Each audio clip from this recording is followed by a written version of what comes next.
Di sebuah peternakan di luar Nagreg, terdapat adegan nyata di mana beberapa anjing pemburu sedang mengejar babi hutan yang melarikan diri di bawah kepemimpinan pemilik peternakan.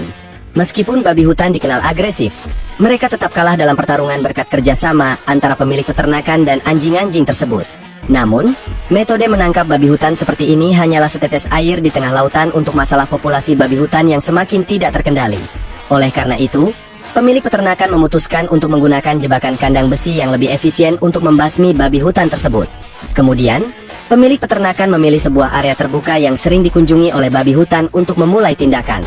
Sebuah truk trailer tiba, dengan 4 sekat besi yang akan digunakan sebagai alat utama. Dengan hanya merakit jebakan kandang besi secara sederhana, prosesnya dapat diselesaikan dengan cepat.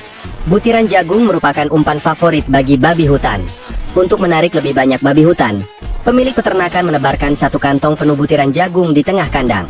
Setelah itu, pemilik peternakan mengangkat kandang ke ketinggian tertentu, menunggu kedatangan babi hutan. Tentu saja, dengan adanya remote control, pemilik peternakan dapat memantau keadaan dalam jebakan dari rumah kapan saja. Babi hutan dikenal sebagai hewan yang rakus, dan begitu malam tiba, sekelompok babi hutan tidak sabar untuk masuk ke dalam jebakan. Meskipun babi hutan biasanya sangat pintar, tidak ada satupun dari mereka yang menyadari kandang besi besar yang menggantung di atas kepala mereka terpicu oleh umpan jagung. Setelah remote control mengeluarkan perintah, pemilik peternakan dengan cepat bertindak. Kandang berbentuk bulat dengan cepat menjebak semua babi hutan tanpa terkecuali.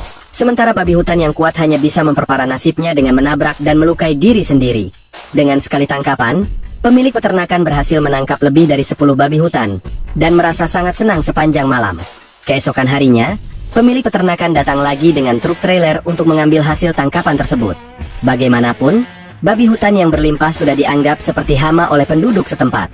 10 babi hutan terkurung di dalam kandang, menggigil ketakutan, masih belum mengerti bagaimana mereka bisa tertangkap oleh pemilik peternakan.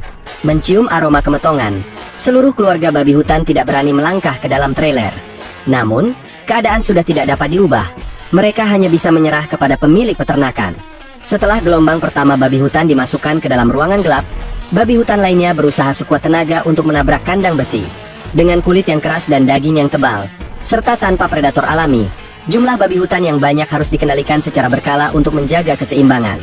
Semua babi hutan kemudian dimuat ke dalam truk trailer. Pemilik peternakan kemudian akan mengemas dan menghancurkan semua babi hutan tersebut.